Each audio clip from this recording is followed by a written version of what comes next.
ruh ini kapan keluar? Kan pertama ruh menyatu dengan jasad, kemudian kita dilahirkan ke dunia menjadi jiwa yang menyatunya ruh dengan jasad.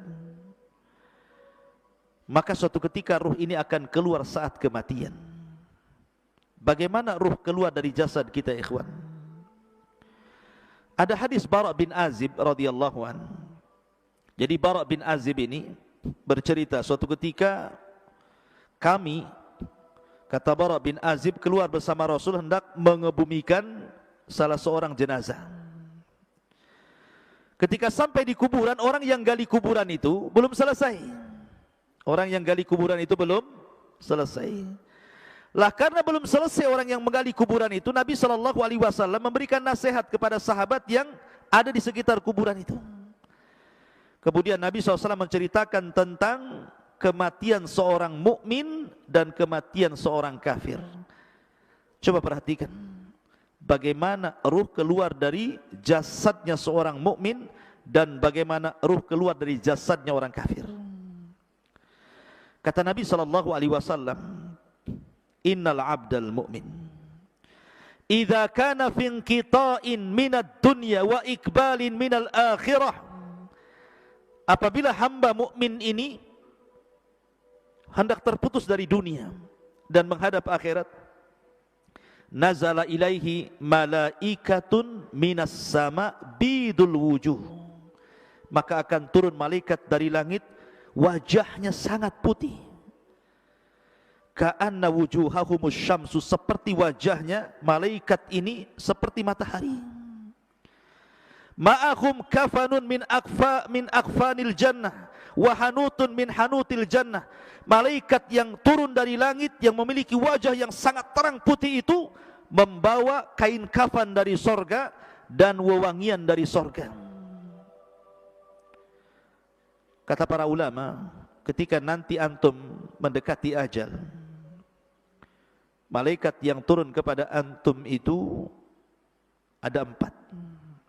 Satu disebut malakul maut, malaikat kematian. Yang 3 disebut rusulul maut.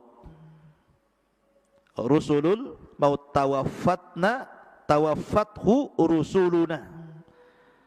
Ada 3 utusan Allah malaikat yang mendampingi malakul maut. Yang pertama membawa kain kafan, yang kedua membawa hanut, dan yang ketiga membisikkan di telinganya kalau dia seorang mukmin kabar gembira. Adapun malakul maut hanya mencabut nyawa saja, kemudian diserahkan kepada 3 malaikat itu.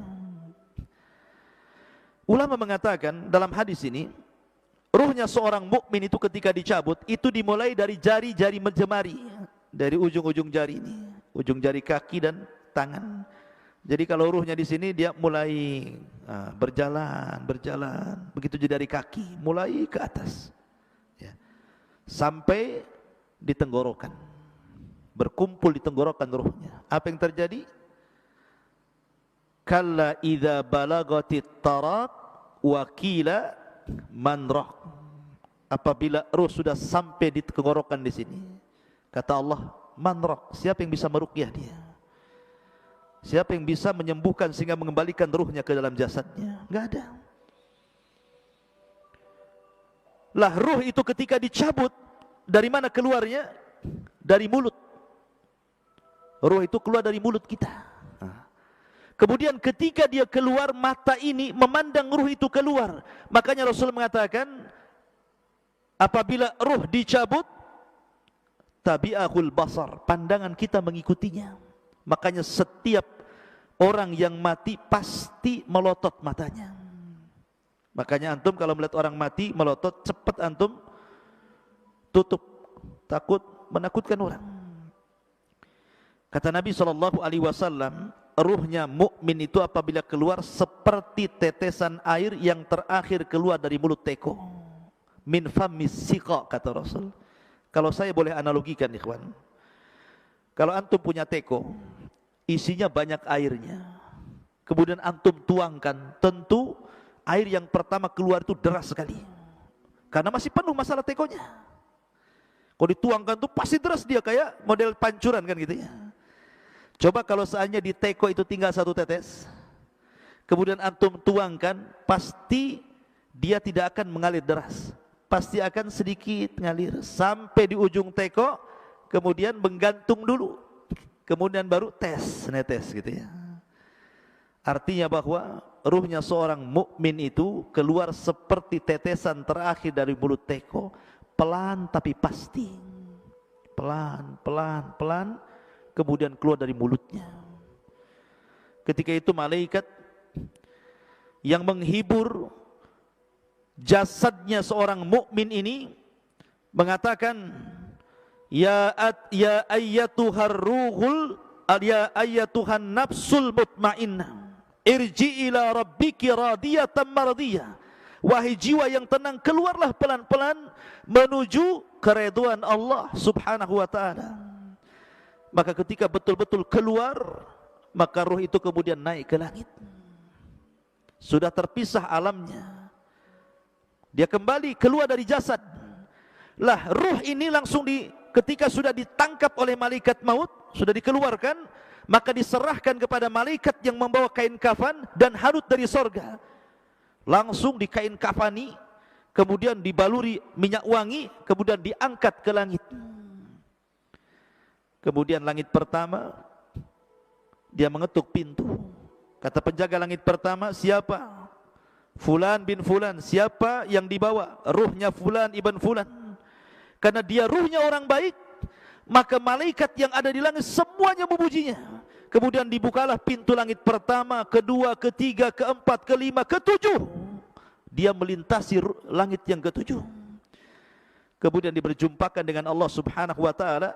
Dan Allah katakan kepada ruh orang mukmin ini, letakkan catatannya fil illiyin, tapi kembalikan ruhnya ke dalam jasadnya.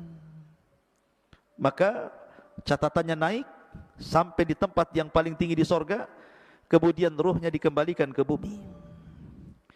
Ketika ruhnya dikembalikan ke bumi, ada yang mengatakan batas ruh naik ke langit itu sebatas ketika dia mulai dimandikan, mulai dikafankan, kemudian dikuburkan, ruh itu kembali ke dalam kuburan. Kemudian Allah satukan kembali ruh itu dengan jasad di alam kubur itu. Ketika itu dia baru sadar karena terjadi himpitan dhaghtah alam kubur. Jadi alam kubur menyempit, kuburan itu menyempit sehingga kalau dia jasadnya orang kafir bisa remuk itu badan dan tulang-tulang itu. Tetapi himpitan bumi ketika orang dimasukkan ke dalam kuburan itu, kalau dia seorang mukmin seperti dipeluk oleh ibunya. Kalau ada bayi dipeluk sama ibunya rapat-rapat gitu, seperti itu rasanya. Karena kita diciptakan dari tanah, kembali ke tanah, maka seolah-olah tanah itu bagi ibu kita. Tapi ingat, kalau jasadnya orang kafir, maka diremukkan dengan tanah semua tulang-tulangnya. Ma'asyiral muslimin, inilah yang dikatakan Rasul, seandainya ada yang selamat dari himpitan kuburan, maka tentu yang selamat adalah bayi ini. Tapi bayi ini pun tidak akan selamat dari himpitan kuburan. Dalam riwayat, kalaulah ada yang selamat dari himpitan kuburan, tentu yang selamat adalah Sa'd bin Mu'adz, karena saat kematiannya arsy Allah berguncang. Tapi Sa'd bin Mu'adz pun tidak selamat dari himpitan kubur. Lah setelah itu baru datang 2 malaikat yang disebut dengan Munkar dan Nakir. Lah Munkar dan Nakir ini membawa fitnah yang disebut dengan fitnah kubur. Kemudian dia mengatakan, man rabbuk, siapa Rabbmu? Kemudian juga setelah ditanya siapa Rabbmu, kemudian wa man nabiyuk, siapa nabimu? Atau ma taqulu bihadzal rajul, apa yang kau katakan terhadap orang ini, maksudnya Nabi SAW. Kemudian wa madinuk, apa agamamu? Karena dia seorang yang beriman, tentu gambarannya seperti yang di dalam Al-Quran, yuthabbitullahu alladhina amanu bil qawli tsabit fil hayatid dunya wal akhirah. Akan mantap jawabannya. Dia mengatakan Rabbi Allah, Rabbku Allah. Ketika ditanya bagaimana pendapatmu tentang orang ini maksudnya Rasul sallallahu alaihi wasallam dia mengatakan huwan nabi, dia nabiku Muhammad sallallahu alaihi wasallam. Ketika tanya wa ma dinuk, apa agamamu, maka dia dengan terangnya mengatakan diniyal Islam, agamaku Islam. Dia berhasil menjawab. Apabila berhasil menjawab yang terjadi, maka Allah berfirman an sadaqa abdi, hambaku telah benar. Hambaku telah benar. Karena telah benar, bukakan pintu sorga. Bayangkan dari kuburan dibuka pintu sorga langsung ke sorga. Hembuskan angin dari sorga ke kuburannya. Bawa pakaian dari sorga, bawa makanan dari sorga, bawa minuman dari sorga. Bentangkan kuburannya seluas maddal basar, seluas-luasnya sampai tidak terkira. Kemudian didatangkan angin dari sorga, makanan dari sorga, pakaian dari sorga, minuman dari sorga.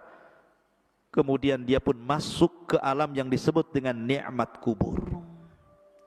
Ketika itu datang seseorang yang tampan, kalau perempuan yang cantik gitu kan, tiba-tiba mendekati orang ini.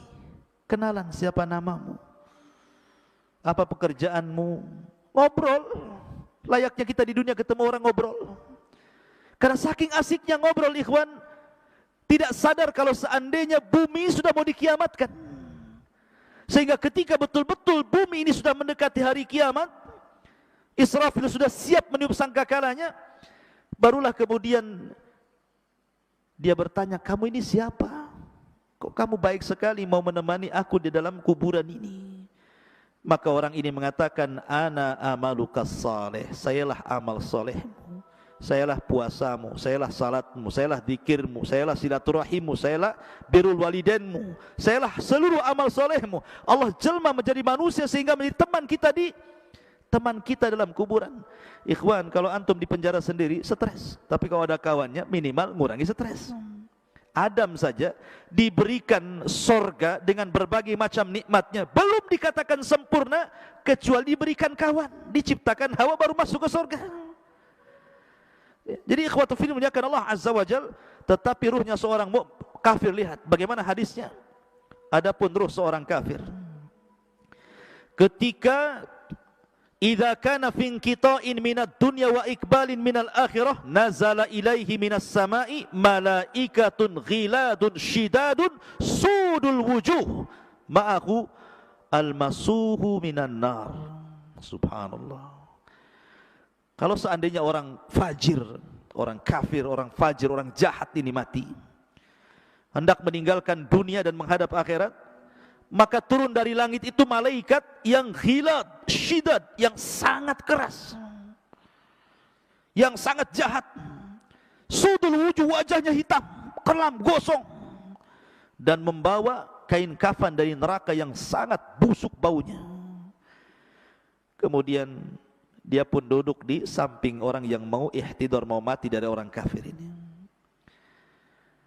Maka malaikat yang jelek rupanya ini langsung meneriakkan di telinganya, ya ayyatuhan nafsul khabithah, ukhruji ila sakhatim minallahi wa ghadabih.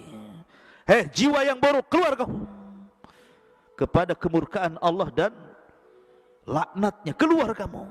Coba kalau saya buat analogi, antum ada di rumah, tiba-tiba di luar rumah ada yang berteriak, keluar, keluar Noval, mau nggak uang 1 miliar? Keluar nggak antum? Keluar. Pal, keluar, kubunuh kau. Keluar nggak? Keluar tapi lewat belakang, lari. Jadi ruhnya seorang mukmin seperti tadi teriakin, keluarlah, ini saya kasih uang tumpuk 1 miliar, pasti dia keluar enak. Tapi kalau kemudian ditakut-takuti, dia nggak mau kan keluar, maka ruhnya orang kafir kan ditakut-takuti dan mengatakan, ukhruji ya ayyatuhan nafsul khabitha, ukhruji ila saghati minallahi wa ghadabi. Dia kan ditakut-takuti malaikat ini. Maka orang ini tidak mau keluar ruhnya, maka dicabut paksa, kata Nabi SAW, seperti apa? Seperti pisau yang bengkok, kayak cerulit. Kemudian dimasukkan ke kambing wol. Antum tahu kambing wol itu kan bisa 1 jengkal tuh. Ininya bulunya kan, kambing bol itu besar. Nah, apalagi kalau sudah jarang dimandikan itu udah brekele itu, rambutnya itu nempel satu dengan yang lainnya itu. Jadi ketika rambut kambing ini banyak, dimasukkan pisau yang berbengkok gini ya, safud dalam hadis itu. Kemudian setelah nempel begini, disiram rambutnya, langsung gini. Nah, jadi susah jadinya pisaunya ini. Kira-kira kalau seandainya pisau yang dimasukkan ke bulu wol kemudian disiram, kemudian dipaksa begini, apa enggak rontok semua bulunya tuh? Lah Rasul mempermisalkan ruhnya orang kafir ketika dicabut itu seperti itu. Seperti senjata yang bengkok dimasukkan di bulu kambing wol, kemudian disiram, kemudian dipaksa, rontok semua bulunya, rontok semua persendiannya, sakit yang luar biasa. Tapi tetap dia harus keluar. Ketika dia keluar, diserahkan kepada malaikat yang membukain kafan dari neraka yang sangat busuk itu. Dia pun tidak tahan di situ, ruhnya itu diangkat ke langit. Malaikat semua tersakiti dengan ruh ini karena baunya. Ini ruh siapa? Bau busuk sekali. Semua menyingkir malaikat itu, tidak ada yang mau mendekat. Ketika kemudian penjaga langit pertama diketuk supaya ruh ini naik ke langit, enggak mau dibukakan sama sekali. Enggak mau dibukakan. Dari sini Allah Subhanahu wa taala berfirman dalam Al-Qur'an, la tufattahu lahu abwabus sama wa la yadkhulunal jannah hatta yalijal jamalu fi sammil khiyat. Ketika ruhnya orang kafir naik ke langit pertama, la tufattahu lahu abwabus sama. Allah atau malaikat tidak ada satupun yang membuka pintu-pintu langit. Bahkan dia akan masuk neraka. La tufattahu lahum abwabus sama wa la yadkhulunal jannah, dan dia tidak akan masuk surga orang kafir itu hatta yalijal jamalu fis samil khiyat, sampai ada cerita unta masuk ke liang jarum, kata Allah. Liang jarum seberapa? Jarum liangnya kecil, unta besar. Gimana masuk ke liang jarum? Gimana caranya? Dijadikan benang dulu untanya baru bisa masuk. Artinya bahwa mustahil ada unta masuk ke liang jarum, kecuali kalau jarumnya gede gitu ya, lubangnya seperti pintu itu. Mana ada jarum ya. Jarumnya kecil, jarum itu artinya mustahil orang kafir masuk surga. Lah ketika tidak dibukakan pintu langit, akhirnya oleh malaikat yang sudah capek-capek bawa ke atas, dilempar ruh itu. Bayangkan, dilempar ruh itu sehingga ruh itu jatuh dari ketinggian itu. Kemudian ketika bersatu dengan jasadnya seperti antum, jatuh dari atas, gimana rasanya tuh? Gak usah dirasakan, pasti sakit ya. Rontok semuanya. Sudah kesakitan, tiba-tiba dihimpit lagi kuburan, langsung remek semuanya. Setelah ada himpitan kubur, tiba-tiba datang malaikat Munkar dan Nakir, kemudian berteriak dan menekan suaranya, man rabbuk, siapa Rabbmu? Enggak kaget dia ya. Wa man nabiyuk, siapa nabimu? Wa madinuk, apa agamamu? Makanya dia lagi pusing, lagi merasakan sakit, dia hanya mengatakan la adri. Fayaqulan la adri, saya tidak tahu. Aqulu kama qalan nas wa fa'altu kama fa'alan nas. Aku hanya mengikut-ikut orang saja, enggak tahu. Maka dia pun akan dicambuk oleh malaikat. Kalau seandainya cambukan itu dicambukkan ke gunung Uhud, maka cukup menghancurkan Uhud itu. Bagaimana kalau dicambukkan ke jasad manusia, turuhnya seorang kafir itu. Ma'asyiral muslimin yang dimuliakan Allah Subhanahu wa taala. Jadi kalau saya ringkas dari hadis Bara' bin Azib ini, pertama, keluarnya ruh seorang mukmin dari jasad seorang mukmin. Yang kedua, ruh ini dibawa ke langit oleh malaikat. Kemudian yang ketiga, dikembalikan ruh ke dalam jasadnya. Begitu juga ruhnya orang kafir, itu saat kematian. Lalu setelah kemudian masuk ke alam kubur, apakah azab kubur itu birruhi wal jasad, menyatunya ruh dan jasad, ataukah ruh saja? Maka Syekhul Islam Ibnu Taimiyah rahimahullahu taala mengatakan bahwa azab kubur itu yang rajih menurut ahli sunnah wal jamaah, dan ini menyelisih pendapat orang-orang Mu'tazilah dan ahli kalam, bahwa yang rajih wallahu alam adalah ruh dan jasad dijadikan satu. Walaupun ketika di dunia jasad itu utama, ruh itu mengikut. Kalau di alam kubur ruh utama, jasad itu mengikut. Karena alamnya sudah beda, alam gaib bagi kita dengan kuburannya. Jadi yang penting ruhnya. Tetapi kalau ingin merasakan sakit, maka disatukan dengan jasadnya supaya dia merasakan bagaimana siksaan itu, sakitnya luar biasa. Maka baru disatukan jasad dengan ruh, dan itu pendapat yang kuat bahwa alam kubur terjadi birruhi wal jasad, ruh dengan jasad. Walaupun ada pendapat ruhnya saja, karena jasad pasti akan dimakan cacing tanah, akan hilang, kemudian akan hancur. Ma'asyiral muslimin yang dimuliakan, ada yang mengatakan tentang masalah di mana ruh itu dalam kuburan. Imam Malik rahimahullahu taala mengatakan bahwa kalau dia ruhnya seorang mukmin, maka ruh itu sesuka dia akan keluar masuk surga. Jasadnya tetap di kuburan, sementara ruhnya itu keluar masuk surga. Ada juga pendapat Ka'ab Ibn Akhbar mengatakan ruhnya seorang mukmin akan diletakkan di langit ketujuh di Iliyin. Adapun ruhnya orang kafir akan diletakkan di Sijin, di bawah bumi yang paling dasar. Ada juga pendapat Imam Ibnu Hazm mengatakan bahwa ruh dalam kubur itu dia tetap di situ, ya, tidak keluar dari kuburan. Ada juga yang mengatakan, Ibnu Abdul Bar mengatakan ruhnya syuhada maka akan masuk ke dalam sorga dan akan diletakkan di kendil-kendil sorga, kemudian digantung di aras-aras Allah. Adapun ruhnya seorang mukmin, maka mereka akan dimasukkan ke dalam sorga dan akan diletakkan, digantung-gantungkan di pohon sorga. Itu pendapat Ibnu Abdul Bar. Dan juga pendapat Ibnu Ash-Shihab, ya, bahwa ruhnya syuhada juga akan digantungkan di arasy seperti kendil-kendil dan keluar masuk surga. Wallahu alam. Karena bagaimanapun pengetahuan kita tentang ruh tidak banyak. Wa ma utitu minal ilmi illa qal. Ini hanya pendapat para ulama. Adapun hakikatnya wallahu alam, yas'alunaka 'anir ruh qulir ruhu min amri rabbi. Ma'asyiral muslimin yang dimuliakan, lalu ketika terjadi hari kiamat, di mana ruh? Ulama mengatakan bahwa ada 7 perkara yang tidak akan binasa pada hari kiamat. Catat 7 perkara ini. Tidak akan binasa pada hari kiamat, tetapi yang lainnya pasti dihancurkan. Ketika Israfil meniupkan sangkakalanya, semua makhluk Allah dihancur-hancurkan. Bumi dihancurkan, gunung dihancurkan, lautan dihancurkan, langit dihancurkan, bintang dihancurkan, matahari, dan begitu seterusnya. Tapi ada 7 makhluk yang tidak akan pernah dihancurkan. Ada yang mengatakan 8, ada yang mengatakan 7. Yang pertama arsy. Arsy tidak akan dihancurkan Allah subhanahu wa ta'ala. Kemudian yang kedua dan yang ketiga, al-jannatu wan nar. Sorga dan neraka tidak mungkin hancur dengan tiupan sangkakala. Kemudian yang keempat, al-ajbu. Al-ajbu itu artinya tulang ekor setiap manusia. Mungkin badan bisa hancur, tulang-tulang yang lain bisa hancur, tapi tulang ekor tidak mungkin dihancurkan Allah, karena kita diciptakan dari tulang ekor itu.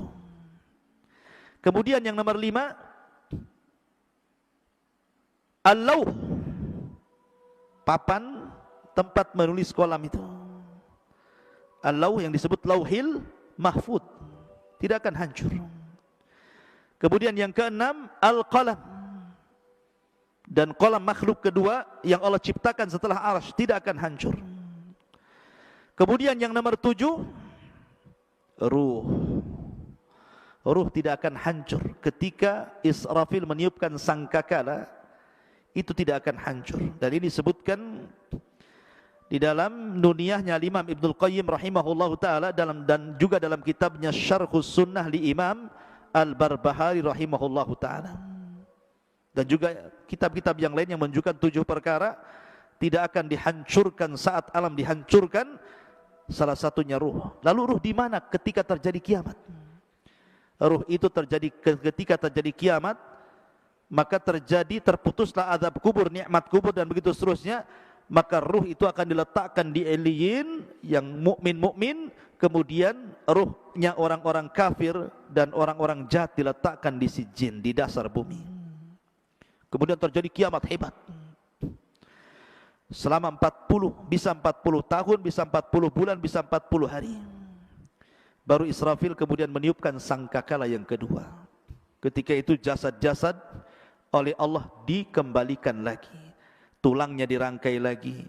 Kemudian dagingnya dirangkai lagi dengan tulangnya.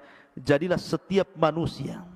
Sehingga tanah itu dipenuhi dengan jasad. Allah mengatakan, idza zulzilatil ardu zilzalaha wa akhrajatil ardu athqalaha. Dan Allah keluarkan beban-beban berat dari perut bumi, maksudnya manusia, dilempar ke permukaan. Wa alqat ma fiha wa takhallat. Dan kami lempar isi-isi perut bumi sampai kosong, karena semua jasadnya berada di permukaan bumi, semua jasad, belum ada ruh. Baru setelah jasad mulai dari Adam alaihi salatu wassalam sampai orang yang terakhir mati, sudah di permukaan bumi, di padang mahsyar, maka Allah mengatakan dalam Al-Quran, ruh itu kemudian dilesatkan dari Illiyin dan dilesatkan dari sijin. Ya. Wa idza nufusu zuwizat. Dan ketika nufus, jiwa-jiwa itu disatukan.